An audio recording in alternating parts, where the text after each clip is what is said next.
سب دیکھنے اور سننے والوں کی خدمت میں محبت بھرا سلام۔ انٹرنیشنل کیا حالات ہیں اس پر بھی بات چیت ہوگی، کچھ پاکستان کے بارے میں بھی بتائیں گے۔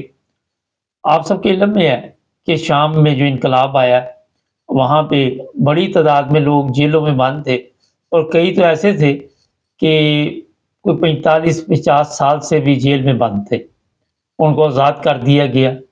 ظلم کی ایسی انتہا کہ جب میں نے کچھ چیزیں دیکھی تو وہاں پہ زبردستی پہلے یہ جو موجودہ صدر تھے ان سے باپ نے حکومت کی، پھر اس نے کی۔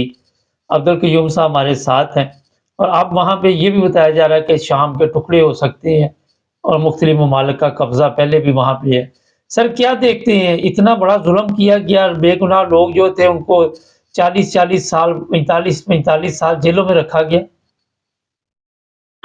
مبارک صاحب، یہ مڈل ایسٹ میں آپ کو پتہ ہی ہے کہ ڈکٹیٹرز کا ایک دور تھا جی۔ Dictator Saddam Hussein, dictator Libya کا جو تھا قذافی، ڈکٹیٹر مصر میں بیٹھا تھا حسنی مبارک، ڈکٹیٹر ادھر یمن میں بیٹھا تھا جس کے تختہ الٹا گیا، ڈکٹیٹر آج بھی اردن میں بیٹھا ہوا ہے، اور ڈکٹیٹر تھا یہاں پہ شام کے اندر۔ اس طرح نزدیک چھوٹے چھوٹے ملکوں میں سب ڈکٹیٹر بیٹھے تھے، اور یہ انہوں نے 30-40 سال اپنے عوام کے اوپر ظالمانہ حکمرانی کی۔ تو یہ بندہ بھی چونکہ یہ اس بندے نے، جیسے ہم نے کل بھی بولا تھا کہ یہ ایک کرنل تھا ایئر فورس کا، اور اس نے اس وقت کے بادشاہ کو تختہ الٹ کے قبضہ کر لیا، پھر اس نے وہ ظلم کیے کہ لوگ دب گئے۔ اور شام بڑا پیارا ملک ہے، اور شام کی آب و ہوا ٹھنڈی ہے، بالکل ٹھنڈک جیسے ہوتی ہے۔ یہ پرانا شہر ہے دنیا کا نمبر 1، اور اس کی بڑی حیثیت ہے دنیا کی نظروں میں بھی۔ آپ کو میں بات بتاؤں کہ شام کے لوگ یہ کہتے ہیں کہ اول شام آخر شام، وہ کہتے ہیں دنیا کا پہلا شہر حضرت آدم کی وجہ سے وہ یہاں اترے تھے، آباد ہوا تھا، اور آخر میں قیامت آئے گی تو شام آخر میں تباہ ہوگا۔ یہ ان کی اپنی ایک تھیوری ہے جو وہ بتاتے رہتے ہیں۔ جو انہوں نے کیا 30-31 سال تو اس کا باپ رہا، پھر وہ مرا تو بیٹا چڑھ گیا اس کے اوپر، اور وہاں پہ لوگوں آپ یقین کریں کہ دکان کے ہم جاتے تھے تو لوگ بات نہیں کرتے تھے، ڈرتے۔ وہ کہتے ہیں مخابرات عربی میں، وہ انٹیلیجنس کے لوگ ادھر گھوم رہے ہیں آگے پیچھے۔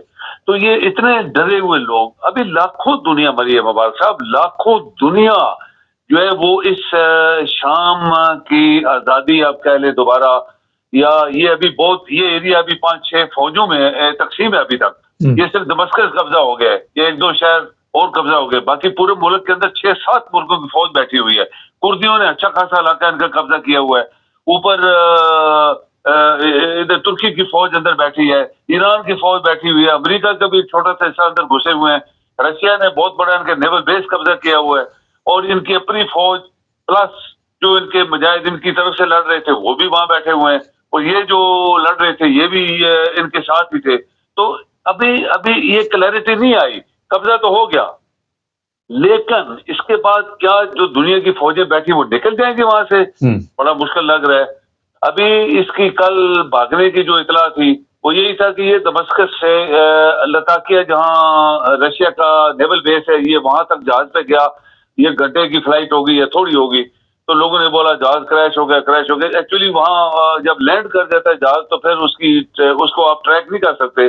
اس کے بعد رشیا نے اس کو اپنا جہاز دیا، ان کا بڑا بیس ہے وہاں پہ، تو وہاں سے یہ پوری فیملی لے کے بھاگ کے وہاں پہ ماسکو چلے گئے، اور یہ سب لوگوں کو پتہ ہی تھا یہ بھاگے گا، رشیا ہی اس کو سپورٹ کرے گا اور کوئی دنیا کا ملک اس کو نہیں کرے گا۔ وہاں چلا تو کیا، لیکن وہاں جا کے یہ اس کی سازشیں جو کرے گا، اور یہ جو لوگ بیٹھے ہیں ان سے ملاپ کر کے پاسبلی فوج وہی ہے، جنرلز بھی وہی ہیں، اور یہ جہاں ان کی فوج بیٹھی ہے یہ بیٹھی ہوئی ہے، تو پاسبلی یہ بندہ پھر کوئی ایسا اللہ گلا نہ کر دے اپنی فوج کے ساتھ مل کے، یا جو ٹیمپریری حکومت بنے گی ان کے ساتھ ملاپ کر کے۔ سر کبھی ایسے ہوا نہیں کہ دوبارہ کچھ اس طرح کی چیزیں کسی بھی اسلامی ملک میں نظر آئی ہوں؟ اب دیکھیں وہاں سے یہ کسی کا پتہ نہیں ہوتا، رشیا کا بیٹھا ہوا ہے نا وہاں پہ، تو رشیا کے اندر یہ چلا گیا، اور رشیا ساری اچھا وہاں پہ جتنا اسلحہ ہے، جتنا ٹریننگ ہے، رشین سارے دیتے ہیں، سب رشیا کا اسلحہ ہے، رشین وہاں پہ انسپیکٹرز ہیں بیٹھے ہوئے، اور ٹرینر جو بیٹھے ہوئے ہیں وہ سب رشین ہیں، اور یہ اللہ کرے کہ یہ شیریہ جو ہے یہ مکمل آزاد ہو جائے. لیکن ایک مثال ہے مبارک، یہ ایک مثال ہے. آپ دنیا میں 2-3 ممالک میں دیکھیں، بنگلہ دیش میں ایسے آیا، افغانستان میں آیا، اس کا وہ صدر بھاگا، بنگلہ دیش میں وزیر اعظم بھاگی، ابھی شام کا صدر بھاگا. تو کاش یہ چیز پاکستان میں آئے. یہ تو 50 سال کی بات ہے نا، 75 سال ہو گئے پاکستان دبا ہوا ہے. پاکستان کے اوپر جو ضلالت ان زرداری گروپ اینڈ یہ جو لوری گروپ اور یہ ایم کیو والے قاتل آئے، 30,000 بندہ انہوں نے قتل کروایا ہوا ہے. اور باقی جو بیٹھے ہوئے بلوچستان کے اندر اور سرحد کے اوپر انہوں نے جو پاکستان کے ساتھ ظلم کیا، لوگوں کے ساتھ، مذہب کے ساتھ، ہر چیز کے ساتھ ظلم ہوئے ہیں. تو یہ ان کو کون اتارے گا؟ یہ ایک سوال ہے. کیونکہ وہاں کی جو فوج ہے ہماری، وہ ان کے ساتھ ملی ہوئی ہے. ان کے اپنے آپ دیکھیں نا، ابھی جو آرمی کے جو انہوں نے ایک بزنس شروع کیا ہے مبارک صاحب، میں نے پڑھا کہ 200 ان کے انٹرپرائزز ہیں جو انہوں نے ملک کے اندر گسیڑے ہوئے ہیں، اور وہ سارا ایک قسم کی گرپ ہے ان کے اوپر پورے ملک کے اندر. تو ان کو کون اتارے گا؟ آپ کے ججز بکے ہوئے ہیں، آپ کے سیاستدان آلریڈی کرپٹ، بےمان، دھوکے باز، لانتی لوگ ہیں، اور عوام پسی ہوئی ہے. عوام کے اندر جرت نہیں ہے، عوام کے اندر طاقت نہیں ہے، عوام کے اندر آنکھوں میں آنکھیں ڈال کرنے کی یا لڑنے کی. جیسے سیریا والے لڑے ہیں نا، جو بھی ہے لڑے ہیں، بہت اچھا لڑے ہیں، بڑی قتل و غارت ہوئی ہے، لاکھوں دنیا مری ہے، اور دنیا ساری ان کی باہر چلی گئی ہے. اور پھر بھی وہ جیت تو گئے ہیں. ایک بندے کو نکالا ہے جو 50 سال سے سر یہاں پہ ایک سوال ہے کہ اسرائیل وہاں پہ گھس گیا ہے، اسرائیل کا کیا رول ہوگا وہاں پہ؟ جی پھر ریپیٹ کریں. میں نے کہا اسرائیل وہاں پہ پہنچ گیا ہے شام میں، تو اسرائیل کا کیا رول ہے وہاں پہ؟ ابھی دیکھیں یہ جو کچھ ابھی 2 دن کی بات ہے مبارک صاحب، یہ کہ ہم اس کو نہیں کہہ سکتے کہ یہ کامیاب ہو گئے ہیں. لیکن جو مجاہد وہ لیڈر ہے، اس نے اتنے زیادہ لوگ نہیں تھے جو مجاہدین ہیں یا یہ جو اسلامک گروپ کے لوگ تھے. آرمی ان کو بہت کچھ مار دے سکتی تھی، ایران اور رشیا بھی دے سکتے تھے. لیکن میرے خیال میں ان کو آپس میں انڈرسٹینڈنگ ہوئی ہے کہ اس بندے کو نکالنا ہے، یہ 50 سال سے بیٹھا ہے، ہم بعد میں پھر اپنے اس ملک کو آرام سے چلائیں گے. تو اسی بیس کے اوپر پریزیڈنٹ کو نکالا گیا یہاں سے. ابھی بات آپ دیکھیں کہ امریکہ، اسرائیل، یہ باقی لوگ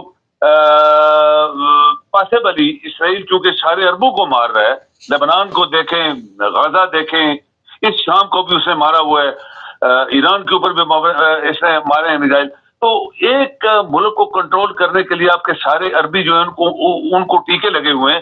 تو یہ بندہ جو ہے یہ تو ہر روز شام کے اوپر بمباری کرتا رہا ہے. اسرائیل جو ہے ہر جگہ جہاں دیکھتا تھا ان کے میزائل پڑے ہیں وہاں اڑا دیے، جہاں دیکھا یہ پروگرام ان کا اڑا دیا، ایران کا بیس ہے اس کو اڑا دیا.